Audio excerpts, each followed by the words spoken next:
Eu sou o pastor Marcelo Vaz, do Conselho das Igrejas de Nova Vida.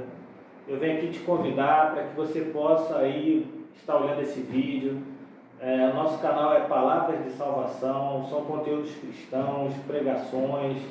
Nós também daqui a pouco vamos poder aí distribuir e informar sobre alguns livros, livretos, alguns conteúdos que a gente quer lançar, não só pregações, mas também orações. A gente vai fazer aí com que o nosso canal se expanda, e a gente precisa que você faça um favor, que você pegue e se inscreva aí no nosso canal, para que você possa aí usufruir, e não só usufruir, abençoar também a vida de outras pessoas, compartilhar, comentar, dar o seu like.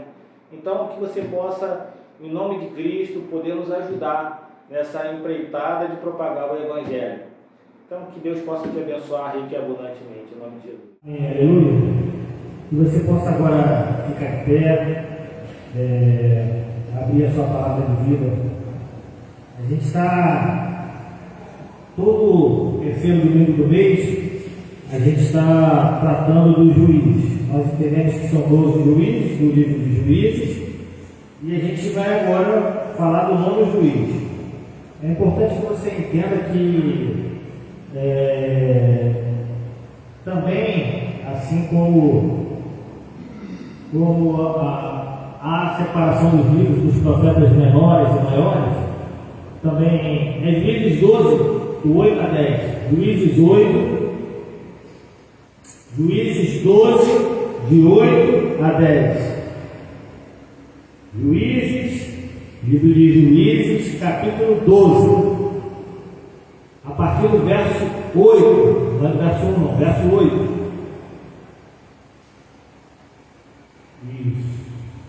Então é importante que você saiba que as juízes também são separados como os profetas maiores e menores. E a gente agora, mês 9, 10 e 11, são 3 juízes que são considerados juízes menores. Então a Bíblia fala muito pouco desses juízes, mas muito pouco mesmo. Mas nada que Deus não possa fazer para que a gente possa extrair coisas maravilhosas de cada juiz. Então, o juiz que a gente vai comentar hoje, vai pregar hoje, na verdade, vai trazer aí a mensagem, vai trazer a exposição. O nome dele é Ibsan. E eu coloquei o título aqui que é Ibsan, o juiz afortunado. Você vai entender por que esse juiz é afortunado. Ibsan, o juiz afortunado. Tem 3 versículos que a palavra de vida nos fala sobre esse juiz. E a gente vai entender, é uma pregação, não é um estudo bíblico. A gente vai entender por que esse juiz é um juiz afortunado. E por que eu botei esse título. Diz assim, Juízes 12, verso 8. E a gente vai ler 8, 9 e 10. Diz assim: depois de Jefté, quem julgou Israel foi Ibsan, que era de Belém. Ele tinha, preste atenção, 30 filhos e 30 filhas. Ibsan deu as suas filhas em casamento a homens de fora, e de fora trouxe 30 mulheres para os seus filhos. Ibsan julgou Israel durante 7 anos. Então morreu e foi sepultado em Belém.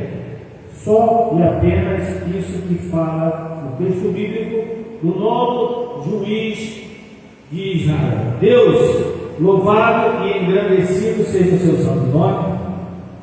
Que, Pai, o Senhor possa, para a sua glória, nos trazer, Senhor, à memória tudo aquilo que o Senhor tem feito por nós, tudo aquilo que o Senhor tem entregue para cada um de nós, para que nós possamos entender que há não só a graciosidade, mas a bênção naquilo que o Senhor entrega.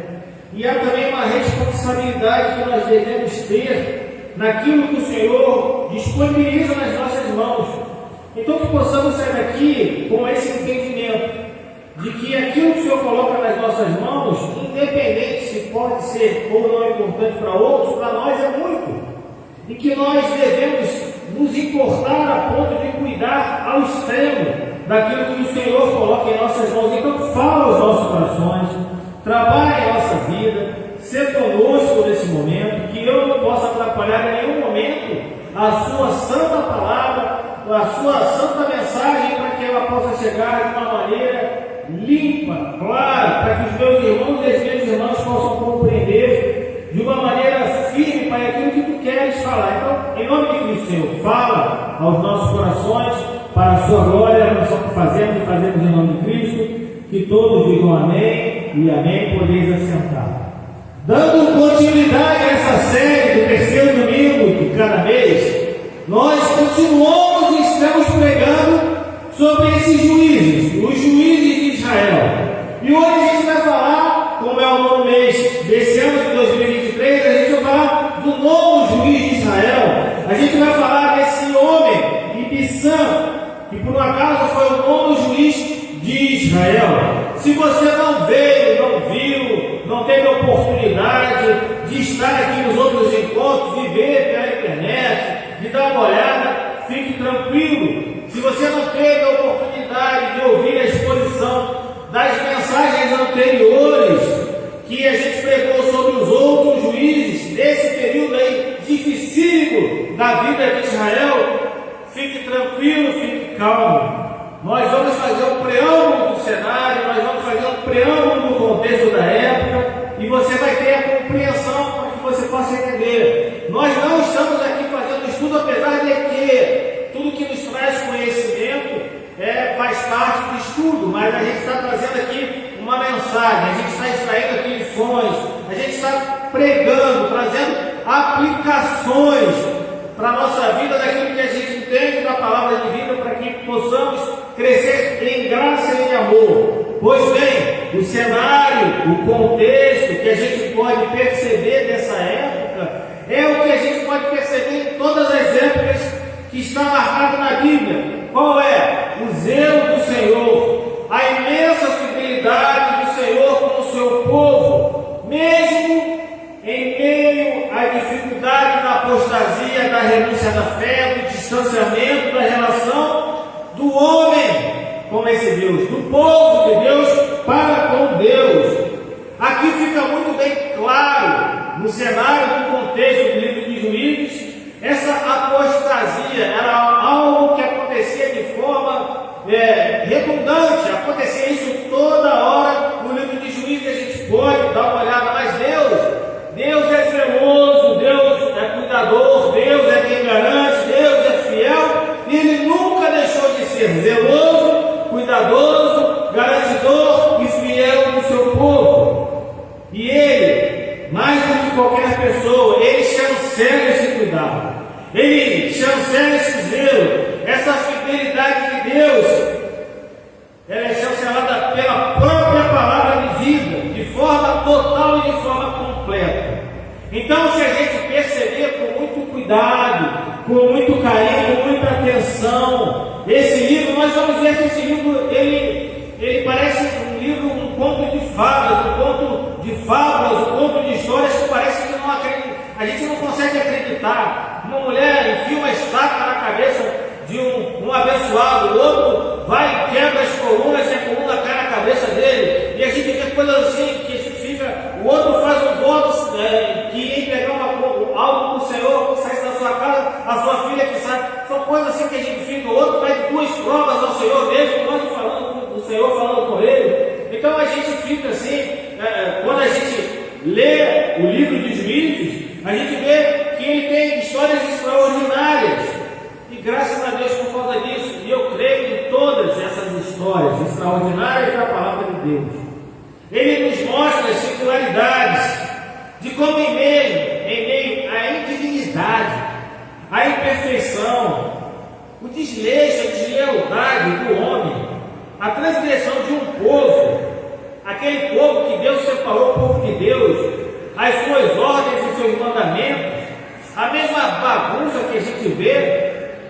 Deus, Ele nunca abandonou o seu povo.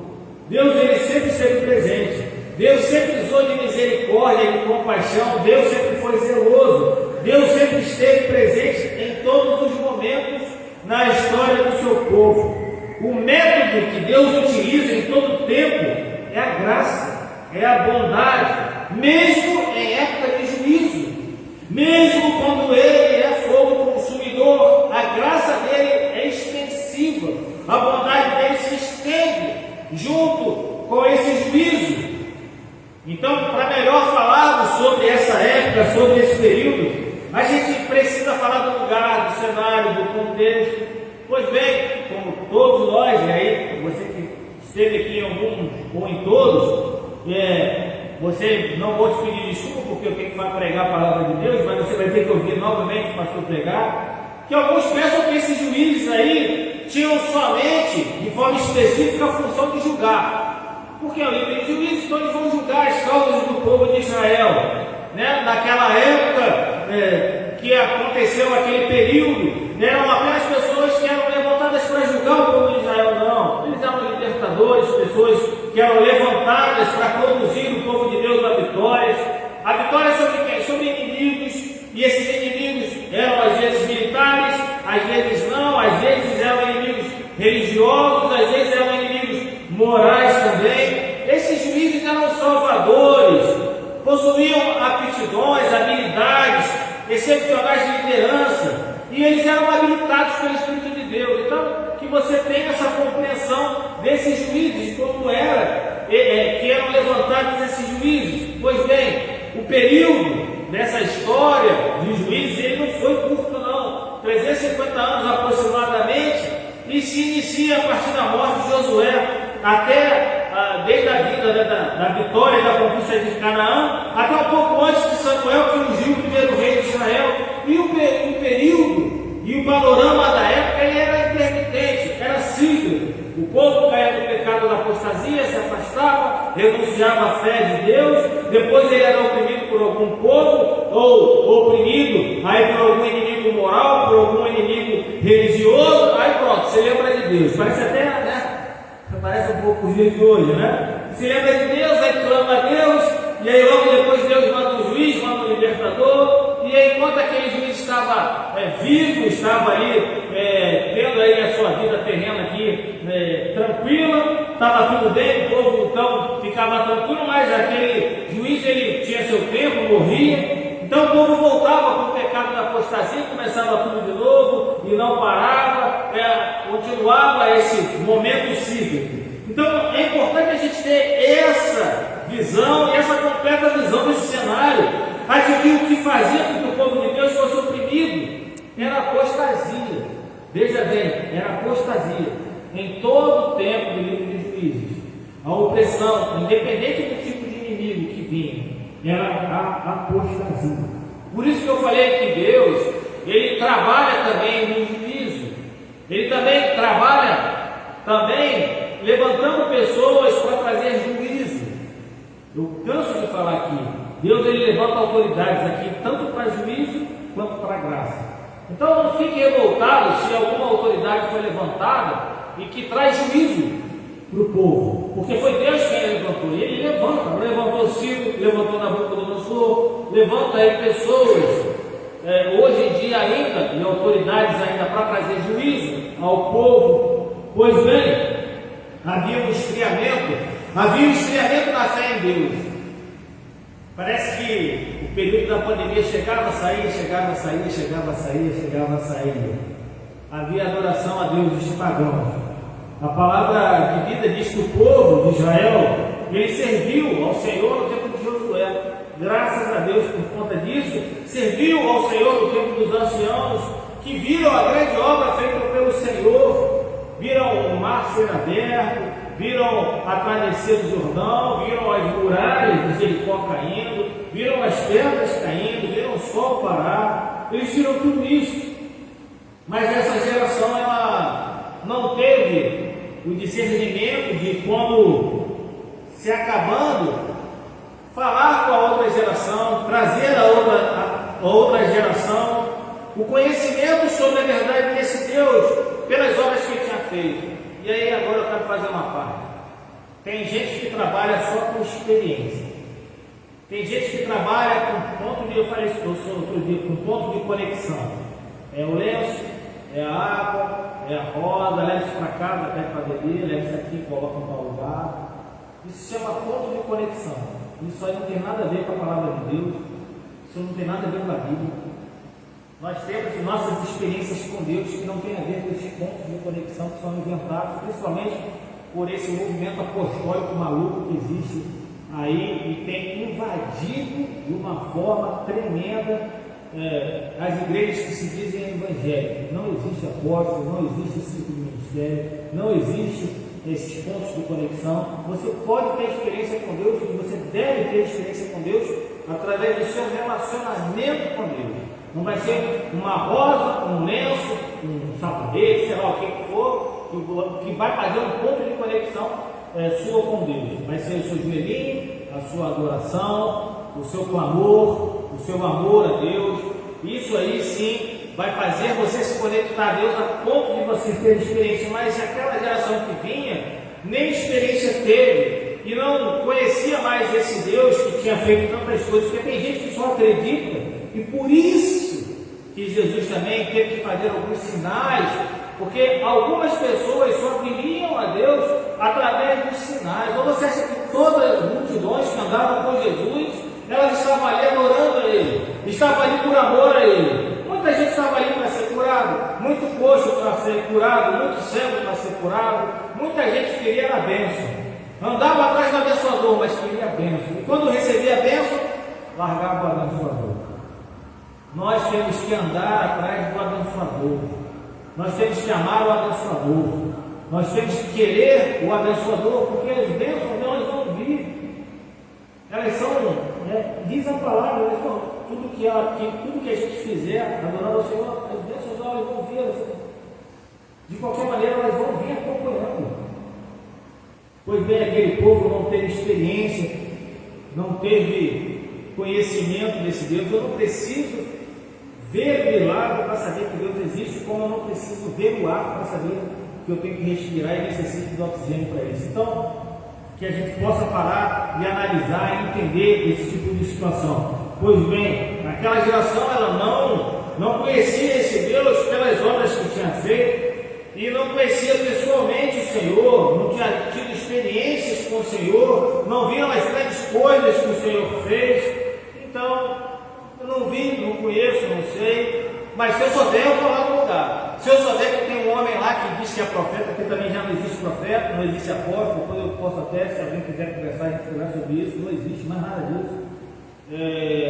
A gente pode até conversar, não, se ele falar, eu vou lá, que isso é evidência, isso aí é idolatria, tem que tomar muito cuidado com esse tipo de coisa, para a gente não apostatar, e pior do que apostatar é a gente trazer idolatria para a nossa vida. Pois bem, essa geração que veio, a geração vindoura de Josué, ela então apostatou, muito porque a geração das pessoas mais velhas não passaram isso para os seus filhos. E o mais constrangedor de tudo é que eles não destruíram os povos que haviam ali naquela região de Canaã. Quando eles voltaram, eles deixaram lá os cananeus. E pior do que isso, começaram a lutar entre si, começaram a haver divisão entre eles. Então, se a gente reparar bem, não tem muito que... é o nosso dia a dia, você tem visto isso aí todos os dias. É muito parecido. Parece que a igreja começou a andar de mãos dadas com o mundo. Agora a gente tem que nos amoldarmos conforme o mundo deseja. Então, para isso, a gente tem que fazer da igreja uma boate, botar ela preta e colocar uma opção de luz e botar um banquinho ou senão um barzinho. É uma indecência que fazem com a igreja de Cristo. É uma indecência, uma indolência. Mas graças a Deus, Deus é aquele que está vendo todas as coisas.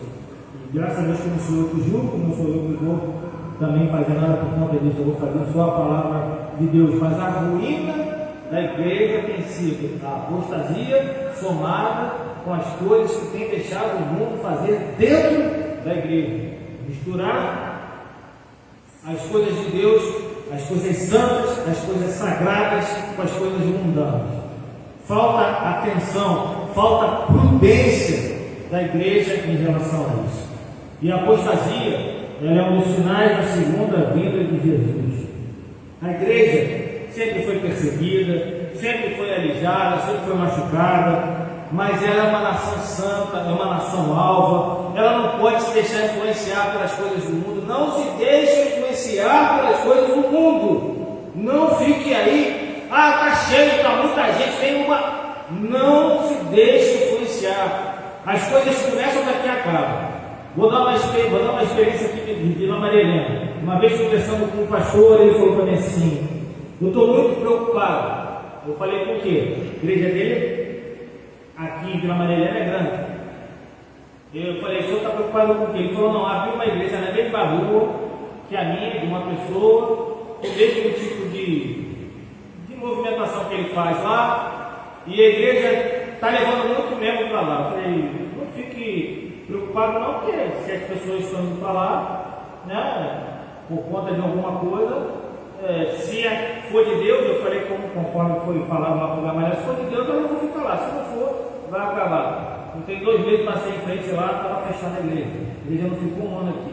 Aí eu fico pensando, a igreja inaugurou depois da gente, ficou, cultos eram lotados lá, que eu lembro, eu passava ali em frente às vezes, tinha muita gente e já fechou. A gente aqui com 2, 4, 6, 7 pessoas aqui, estamos aqui, vamos fazer 3 anos aqui dentro dessa casa, estamos aqui com a porta aberta, o Senhor nos permitiu isso. A gente não pode fazer concessão. A gente não pode fazer concessão. Eu falei comigo com o pastor, já fechou a igreja. A gente tem que tomar muito cuidado com as coisas, porque quando as coisas são de Deus, Deus mantém, Deus faz com que as coisas aconteçam. O que é Deus? É de Deus, a casa é de Deus, as coisas são de Deus. E Deus não vai permitir que as coisas sejam bagunçadas dessa maneira como está sendo dentro das igrejas. Pois bem, nós somos uma nação santa, uma nação alva, nós não podemos deixar as influências do mundo encostarem na nossa vida, dentro da nossa casa, por conta de todas as coisas que têm vindo. Por quê? Porque as famílias estão sendo desestruturadas, os valores têm sido invertidos, a iniquidade tem aumentado. Isso tudo aí é sintoma de que o homem tem cada vez mais se afastado, se esquecido de Deus, e isso atinge a nossa integridade espiritual. E a nossa integridade espiritual ela tem que ser estabelecida pelo verdadeiro conhecimento do Senhor. Por isso que eu louvo a Deus toda a prestação de culto de você está aqui, porque você é uma pessoa como eu, persistente, não aceita não ter conhecimento do Senhor, não aceita dar o braço a torcer para esse mundo. Você tem vindo à casa do Senhor, tem estado em comunhão com seus irmãos, tem tido a disponibilidade de reconhecer cada vez mais. Isso cada vez mais me move, não é só isso, mas isso me move cada vez mais para estudar, para aprender, para trazer aqui a palavra do Senhor. O mundo está lá fora e ele tem que ficar fora das nossas vidas, porque ele não tem nada para nos oferecer. Nós estamos aqui para nos enchermos de Deus e não das coisas lá fora. Nós estamos aqui para influenciarmos o mundo e não para sermos influenciados pelo mundo. A nossa humanidade tem que ser influenciada pelo Evangelho. Então, nós temos que ter zelo, cuidado com todas as coisas que têm acontecido, não deixarmos de nos esquecer do Senhor. E aquele povo se deixou. Então Deus corrigia, Deus disciplinava, e Deus usava os povos circunvizinhos de Israel, oprimindo, subjugando o povo, para que ele pudesse entrar com correção para o juízo. E isso demonstra o quê? Que ele queria bater, porque isso demonstra amor, misericórdia. Quem é que nunca aqui pegou um filho e deu uma palavra dura, ou proibiu de fazer alguma coisa, ou de repente teve que dar uma correção um pouco maior? Nós temos que ter nossos olhos muito, mas muito mesmo, focados nas coisas do Senhor. E nesse período da correção e a disciplina era enviada para o povo de Israel por causa dessa apostasia. Então isso era uma bênção, irmão. É uma bênção, porque você ser corrigido pelo Senhor é bênção, é bênção de Deus. A vida fica difícil, amém, mas você pode ter certeza que através do arrependimento e da correção de Deus, as coisas vão acontecer depois muito melhores para você, pode ter certeza disso. Então a gente vai continuar agora falando, depois do cenário, do contexto, a gente vai falar sobre esse juiz chamado Elisã, que a palavra de vida só nos mostra aí 3 versículos sobre ele, só falam através de 3 versículos sobre a vida desse juiz. Parece que é pouco, mas não é, já é o suficiente para a gente retirar ensinamento para quê? Para o nosso crescimento espiritual. Diz lá Juízes 12:8. Depois de Jefté, quem julgou Israel foi Ibissã, que era de Belém. Esse é o primeiro verso que fala desse homem. E veja bem, só nesse versículo a gente consegue extrair 3 ricas informações sobre Ibissã. A primeira diz respeito ao seu nome. Ibissã significa brilhante ou rápido em hebraico. A segunda é que ele era de Belém. E a terceira, que ele veio como juiz depois de Jefté. Parece que são apenas os únicos detalhes fornecidos pelo texto bíblico a respeito da vida pessoal desse homem de Ibissã. Só que não. A gente vai ver a riqueza dessas informações. O texto nada fala da origem desse homem de Ibissã. Não fala o nome dos seus pais. Apenas sabemos que o nome significa brilhante ou rápido. Também não menciona a tribo dele. Se você reparar, não fala, não usar nenhuma pista, mas fala que era de Belém. Veja bem, é importante frisar, é importante você saber que haviam 2 cidades chamadas Belém nessa época, porque senão você só vai ficar com uma Belém só.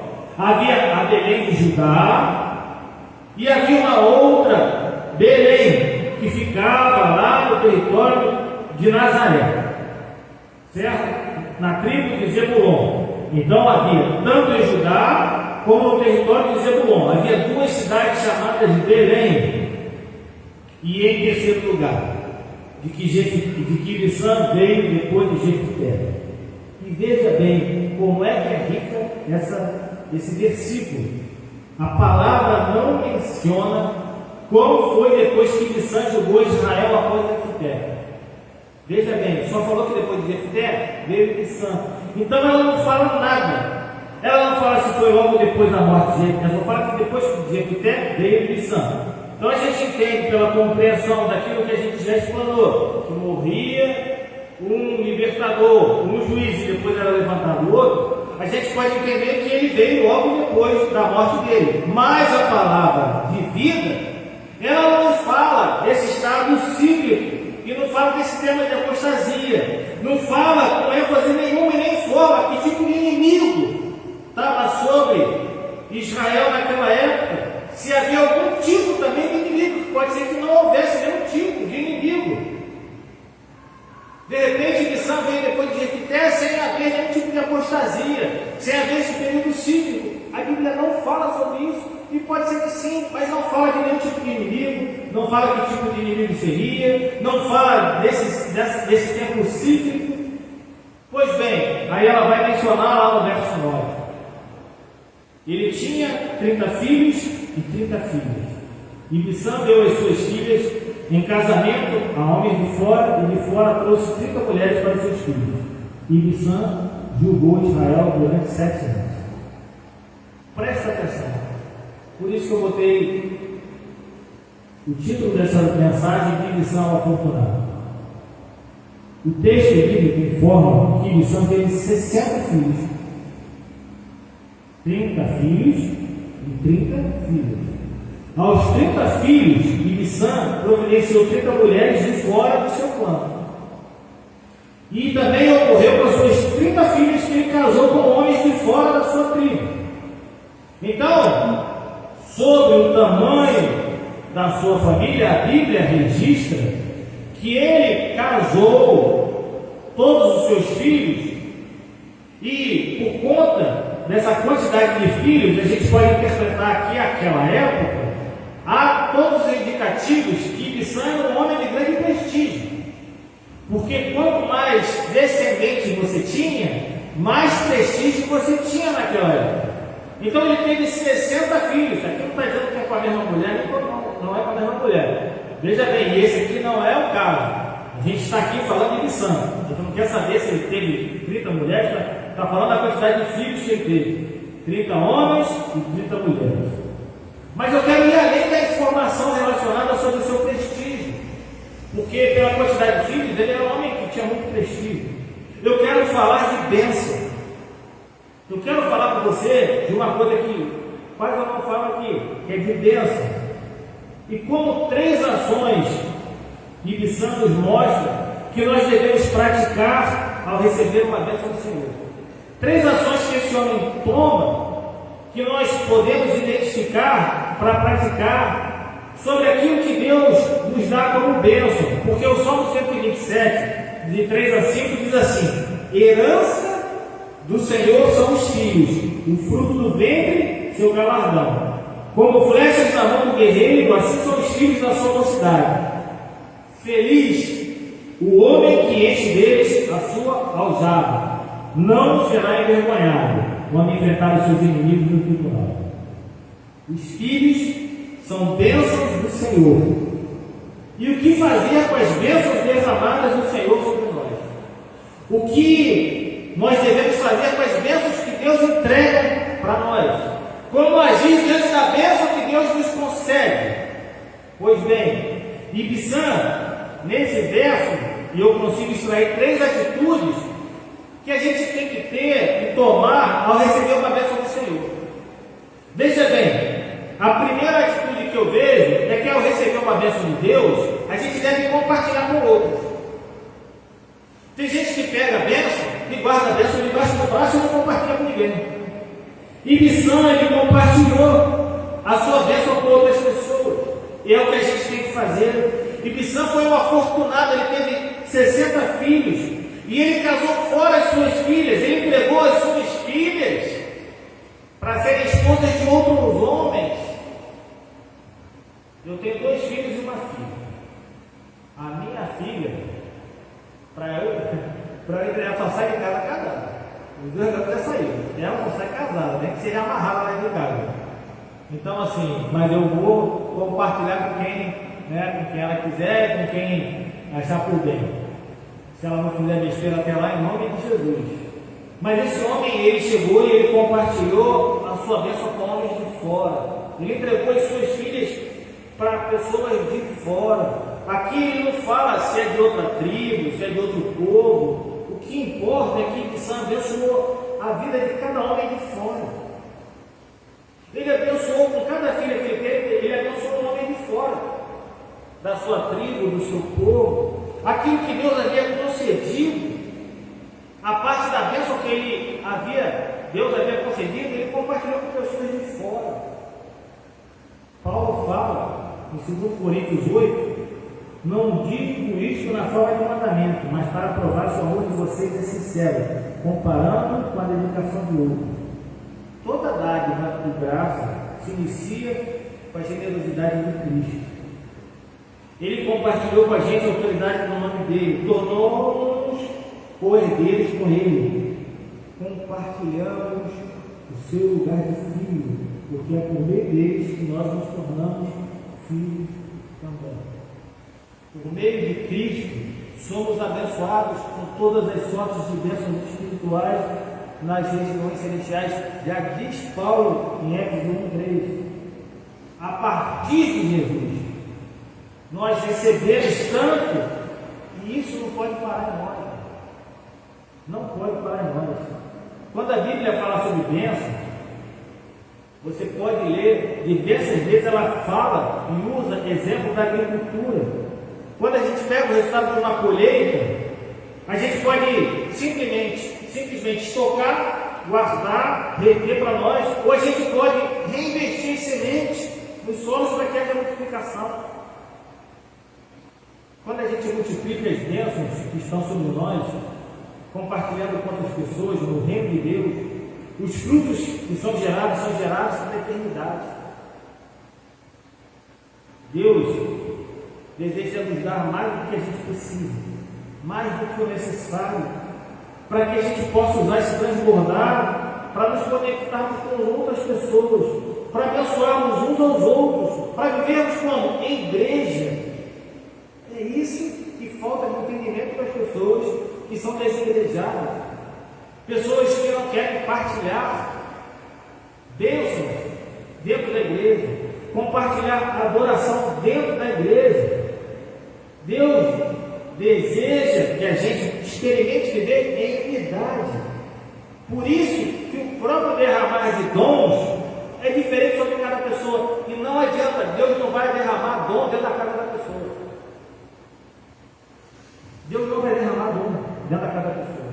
A pessoa pode ter um dom, mas foi derramar dentro da igreja. Pode perguntar para a outra pessoa, e é de igreja. Para quê? Para que a gente possa ser completo uns com os outros. Por isso que ele derrama dom. Não é para a gente fazer gracinha. Não é para a gente fazer show. É para que a gente possa compartilhar com os outros. Os dons são derramados para que a gente possa compartilhar com os outros dentro da igreja. E a igreja não é um espaço físico. Dentro da igreja, dentro da unidade cristã, dentro do corpo, dentro dos irmãos. De repente o seu irmão aí, provavelmente, ele está transbordando de algo que você precisa. E da mesma forma, você pode ter algo que a pessoa próxima está precisando. Então a gente precisa estar alerta e orar para que a gente possa capaz de identificar tudo que Deus tem feito em nossa vida. Para quê? Para a gente multiplicar. Quantas coisas Deus tem colocado na sua mão que você tem retido? Quantas coisas Deus tem colocado na sua mão que você não tem multiplicado? Quantas coisas Deus tem te dado e você não tem repartido? A sua graça, a graça que Deus derramou sobre você, a fé que Deus derramou por você, você pode compartilhar essa experiência com outros de fora. Mas não, tem gente que está deixando o mundo tomar conta delas. E elas estão querendo compartilhar com as coisas que estão lá, que não são bênçãos, que são maldição. As bênçãos elas têm que ser multiplicadas.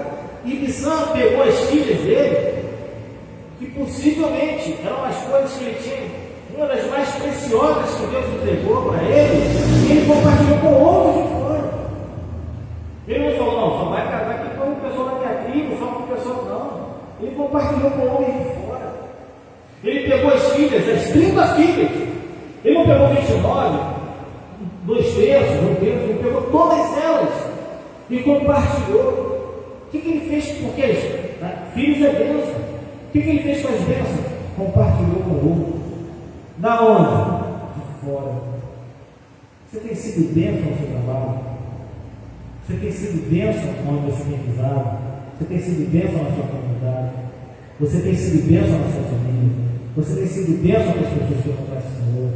Você tem sido bênção para os seus clientes?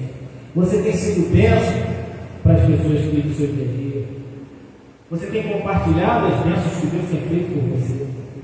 Quantas vezes você fala de Deus para as pessoas? A segunda atitude, ao receber uma bênção de Deus, a gente deve cuidar dessa bênção. A gente compartilha ela, mas a gente também cuida dela. Pois bem, as 30 filhas ele compartilhou, mas ele também tinha 30 filhos. E aqui não são só as filhas que são bênçãos dele. E 60 filhos são bênçãos, mas os 60 filhos, o que ele fez? Eles manteram os 30 filhos lá em Israel. E ele trouxe para cada um deles uma esposa de fora. Ele abençoou seus filhos com cada esposa que ele trouxe de fora. Se nós temos uma bênção especial de Deus, se nós somos afortunados por Deus com bênçãos em qualquer área da nossa vida, material, espiritual, intelectual, a gente deve cuidar daquilo que Deus nos deu, que Deus nos legou, que Deus nos entregou. Efésios 1:3, novamente digo: bendito seja o Deus e Pai de nosso Senhor Jesus Cristo, que nos abençoou com todas as bênçãos espirituais nas regiões celestiais em Cristo. A palavra de Deus nos afirma que o Pai já derramou no alto dos céus todo tipo de bênçãos que necessitamos. Para quê? Para que a gente possa viver uma vida abundante, conquistada por Jesus. Veja bem, a gente não recebe algumas bênçãos, a gente não recebe poucas bênçãos, a gente recebe todas as bênçãos que precisamos. O problema é que a gente quer mais, a gente quer diferente, mas você já recebeu, tem recebido todas as bênçãos que você precisa. Elas já estão à sua disposição, porque foi o Pai que concedeu a você. Só uma conquista que já foi garantida em Jesus. O Pai já despachou lá no céu toda a provisão de que necessitamos. E o que a gente tem que fazer? Cuidar delas. Ele entregou as suas filhas, compartilhou, mas seus filhos ele trouxe pessoas de fora. Ele deu uma esposa para cada filho. Ele não só compartilhou seus filhos, a sua bênção, mas como ele cuidou das outras bênçãos também, da bênção que tinha dos seus filhos, entregou uma esposa para cada um. A preocupação desse homem com as bênçãos que ele recebeu de Deus é algo assim que eu fico, às vezes assim, é incompreensível, porque são 60 filhos, são 60 pessoas. Imagina 30 mulheres, eu fico pensando, eu tenho 2 mulheres na casa, já acho muito. Eu fico imaginando essas 30 mulheres, nada contra, mas cada uma tem um pensamento, um jeito de vestir, um jeito de querer, um jeito de andar. 30 meninos, cada um com uma cabeça, olha só, 30 homens. Não, eu quero isso, eu quero aquilo, eu quero. Não, você é assim, você é assado. Tem aquele que é o mais moral, tem aquele que é mais. Aquele homem administrou a sua casa, administrou as suas bênçãos, entendeu que ele tinha que compartilhar as suas filhas, que tinha que cuidar dos seus filhos dentro da sua casa. A terceira atitude que esse homem teve, que eu considero que nós devemos ter ao receber uma bênção, é que a gente deve deixar um legado. Lembra quando eu comecei a falar que nós, que naquela época, a geração anterior não tinha deixado o legado, o conhecimento desse Deus maravilhoso? Foi bem Ibissã, ele deixou um legado. Ele casou seus 60 filhos, 30 filhos e 30 filhos. Ibissã, ele multiplicou a sua descendência.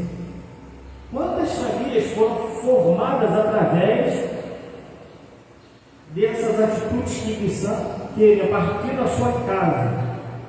Com certeza, Ibissã teve bastante descendentes. E isso nos faz lembrar da parábola dos talentos. Jesus, ele fala na parábola sobre um homem que era dono de muitas propriedades. E o homem estava prestes a viajar. E ele confia bens a seus servos. Ele confia bem a alguns servos. Para um ele dá 5 talentos, para outro ele dá 2 talentos, para o outro ele dá 1 talento só. O que recebeu 5 talentos dobrou o patrimônio. Que bênção! O outro servo que recebeu 2 talentos fez a mesma coisa. Agora aquele que recebeu 1 talento enterrou. Enterrou o talento. Ficou aguardando a volta do seu senhor. Não, vou enterrar aqui o talento. Aí o patrão retorna da sua viagem. Os servos que multiplicavam os talentos foram lá apresentar seus resultados. E aí, o proprietário, ele aprovou os resultados obtidos por esses servos. Prometeu confiar aos servos bons bens ainda maiores. Eu vou dar coisas maiores para vocês tomarem conta. Convidou esses servos a participar da alegria dele, comemorar com ele, confraternizar com ele. E o que recebeu um talento enterrou. Esse foi chamado de mau, negligente, inútil, diferente dos outros. Ele não foi convidado a participar da confraternização com seu Senhor. Ele perdeu qualquer privilégio que tinha. Restou para eles apenas se lamentar. A parábola do talento ensina que a gente deve multiplicar o que Deus nos dá. O que Deus nos dá, nós devemos multiplicar. Ao recebermos talentos, em gratidão a Deus, porque depositado em nós também a confiança, a gente deve aperfeiçoar, a fim de que sejam úteis para a expansão de quem? Da igreja, da Nova Vida, do pastor Marcelo, da minha vida, não. Para a expansão do reino de Deus. Nós devemos expandir o reino de Deus. Então aquilo que Deus nos dá, nós devemos aperfeiçoar para que haja expansão do reino. O resultado dos talentos que recebemos deve glorificar unicamente o nosso Senhor, mas ninguém. Deus derramou talentos e te deu talentos para que você possa fazer multiplicação para a glória única desse Senhor. Assim, Ibissã marcou a sua geração, marcou o seu povo, marcou a sua terra com a sua descendência. E nós devemos ser assim também com as bênçãos que Deus nos dá. Devemos marcar a nossa época com aquilo que Deus nos entregou. Para finalizar, verso 10 diz: então morreu e foi sepultado em Belém. Ibissã julgou a terra durante 7 anos. Morreu e foi sepultado. Por isso que a gente tem certeza que ele morreu, porque ele foi sepultado em Belém. O sepultamento de uma pessoa era um ato, para aquele povo, para aquela época, de considerável importância. Eles consideravam bastante esse ato do falecimento e principalmente o ato do sepultamento. Abraão é o primeiro que a Bíblia nos informa que realizou e deu grande